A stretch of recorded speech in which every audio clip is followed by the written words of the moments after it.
board, special guests, and students. The voice that has just been spoken of so flatteringly is not quite itself this morning. I'm a little hoarse, so please forgive me, but I will try to penetrate to the back of the hall. I managed to do it when I was 12, and I should be able to keep it up now. I have to say that delighted as I am that my career and life reflects the ethos and philosophy, I think they were your words, of this school. It clearly, however, doesn't extend to dress code. The very first thing that happened to me when I arrived at the school an hour or so ago was that my dear English teacher, Cecil Dormand, looked at me and said, "Where's your tie?" Well said. I had it on at 9 o'clock this morning, and I had on a nice pressed pair of trousers. And I didn't feel myself. So I went back to my room in the hotel, and I took off the tie, and I put back on my jeans, and I put back on my cowboy boots, which, since buying them 3 years ago, have never left my feet. Because not only are they the most comfortable thing that I wear, they make me feel manly.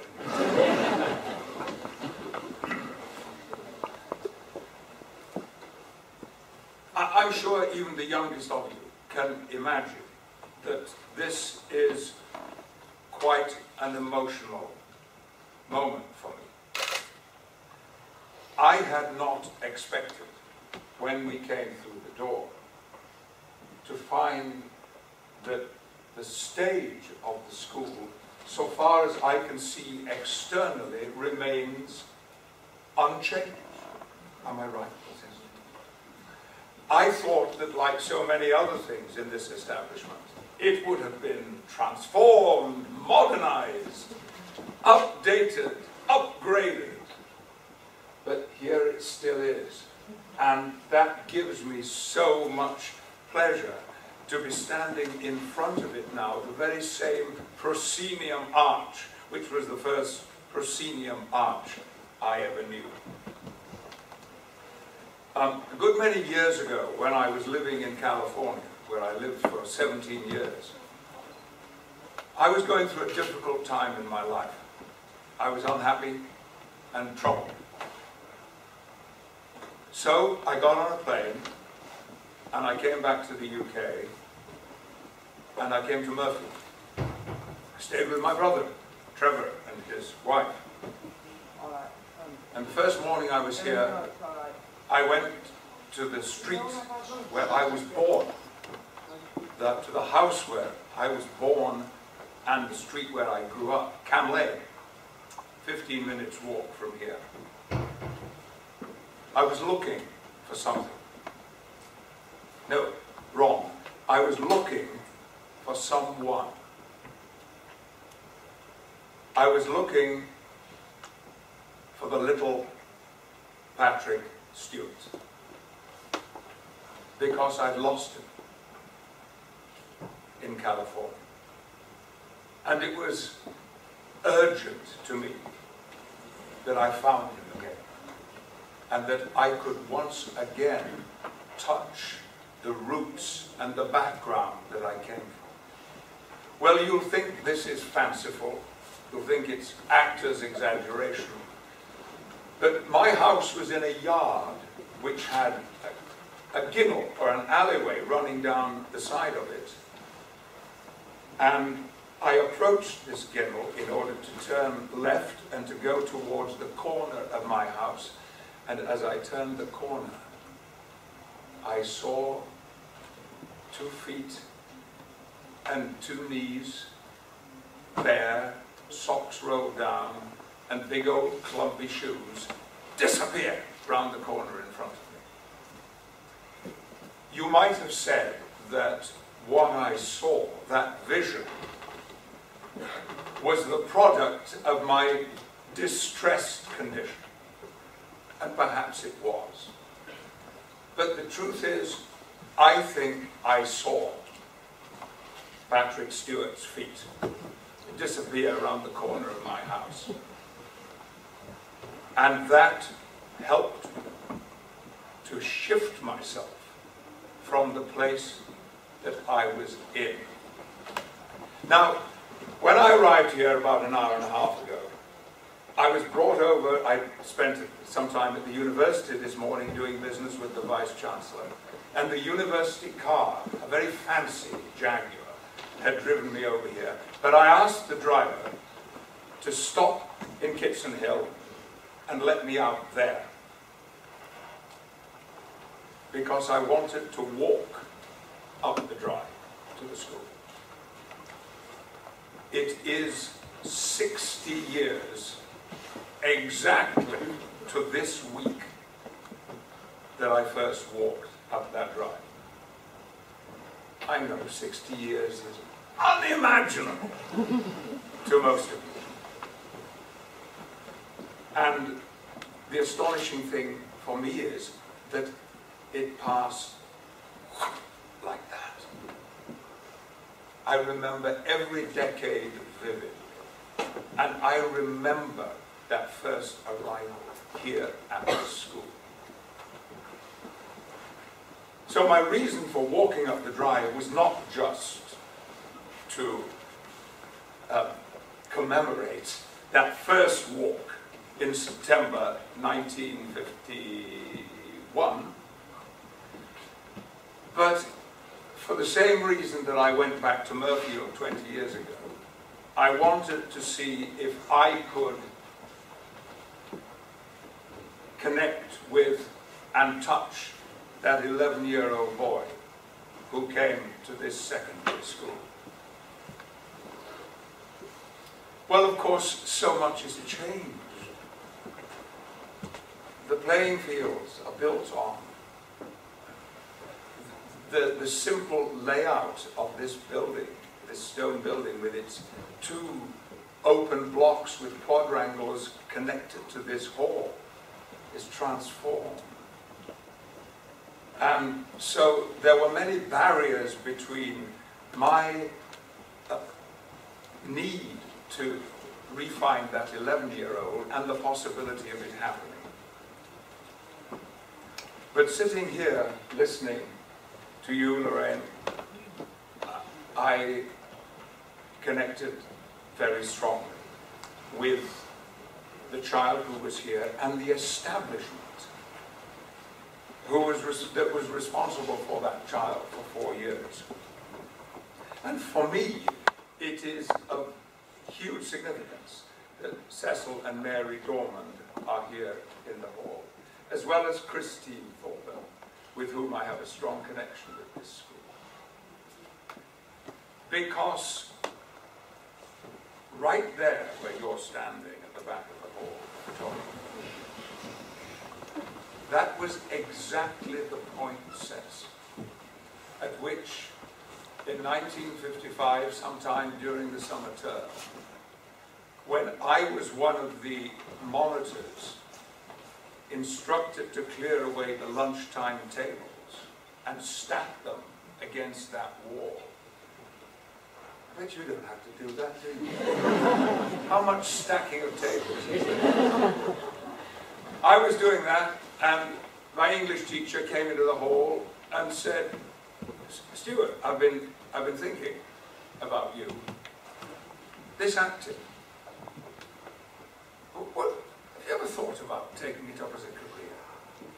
Those words were uttered there, and I thought this man had lost his mind. No one I knew was in show business, in the entertainment industry. Film and television, forget about it. What television there was. But even the theatre was an absurd notion.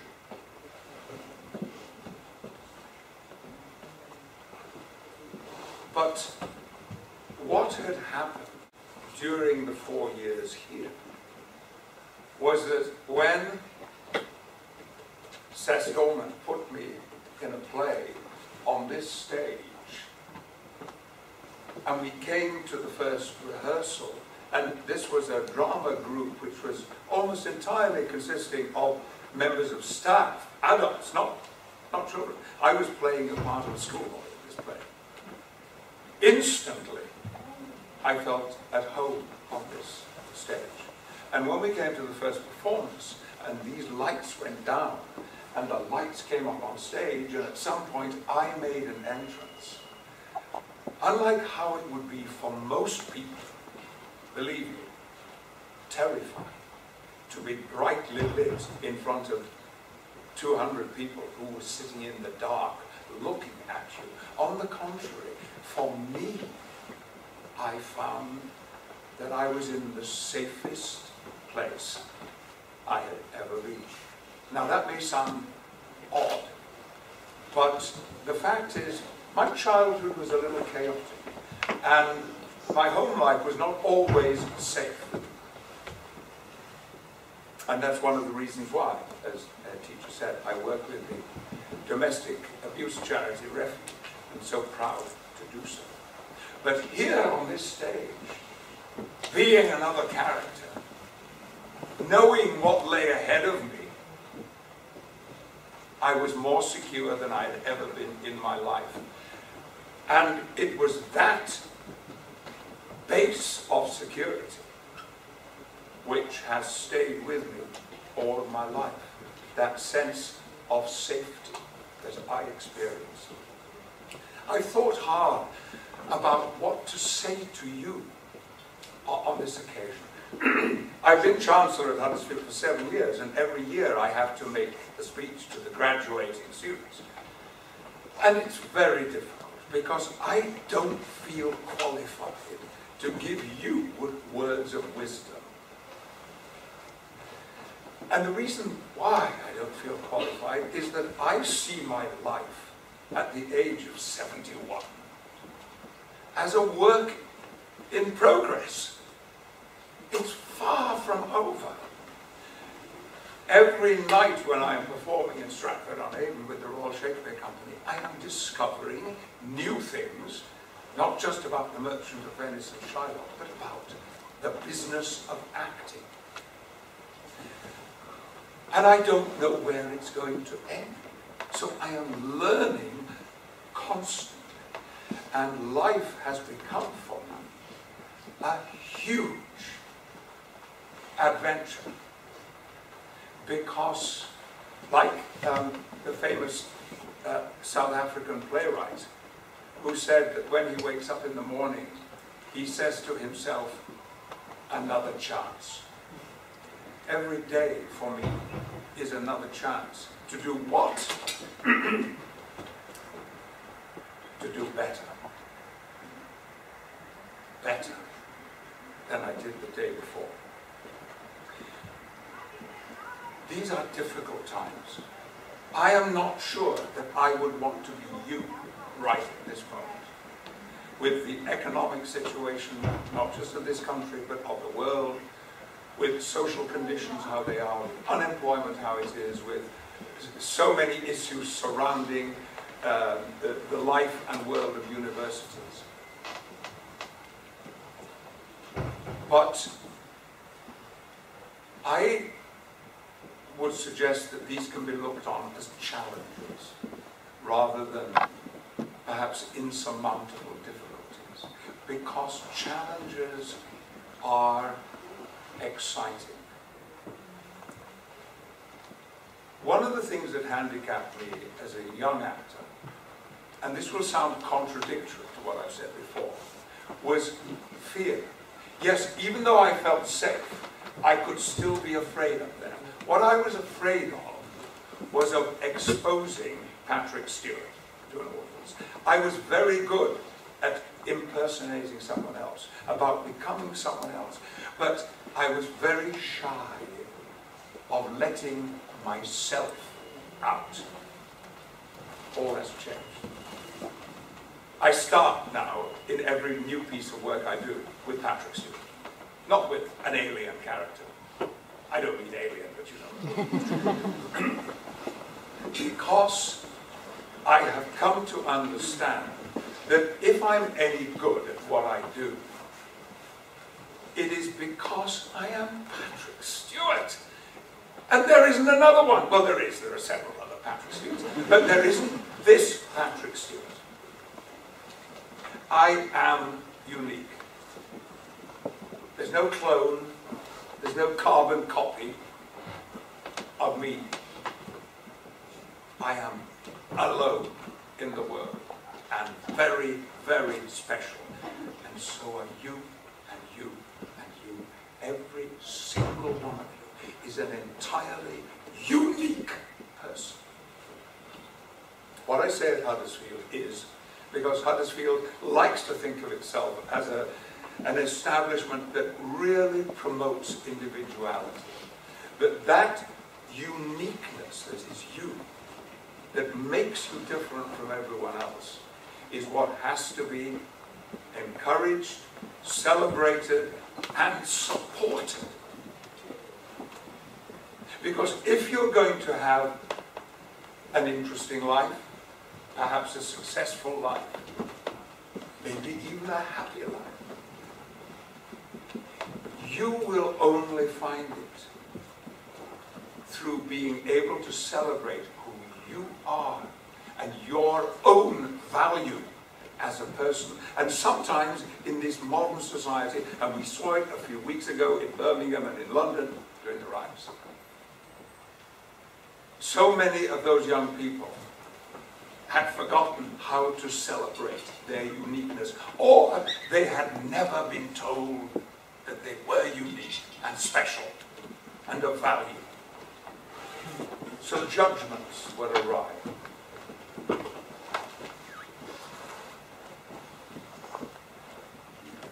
We have no right to success. We earn it. We have no given right to fame and fortune. We earn it.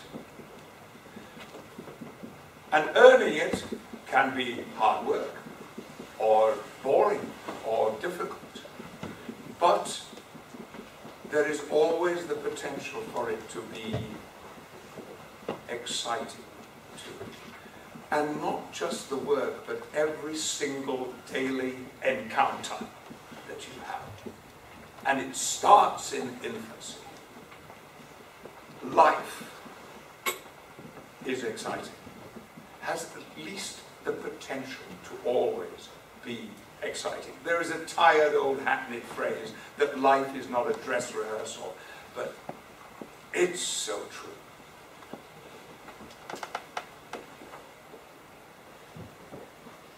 Winston Churchill, of whom I personally become a great fan, said some very smart things, and he said some very funny things too. But there is one remark of Winston Churchill's that I treasure because it is so meaningful to me, and perhaps it will be to you as well. He said, "The greatest virtue is courage, because it makes all the other virtues possible." Good luck, and thank you.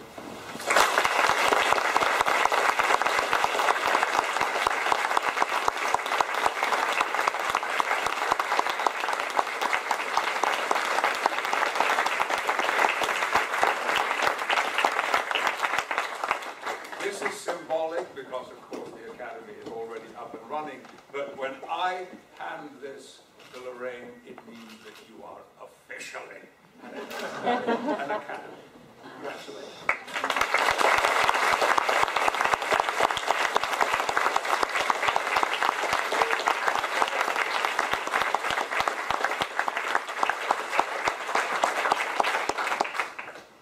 So Patrick, I want to thank you for opening our Academy, and as a token of appreciation, we would like to present you with a Folio Society limited edition of The Merchant of Venice.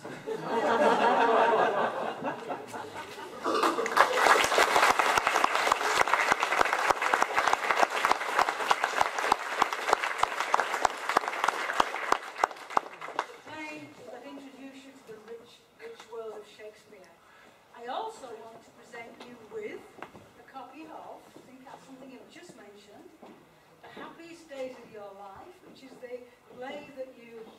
firstly with adults. Can you remember who you were? I played Hopcroft Minor.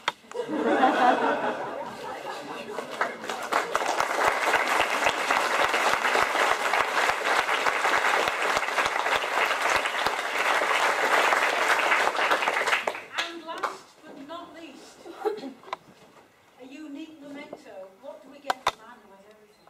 A unique memento of his days at the Mirfield Free Grammar, because this shield is made from the original boards of this stage.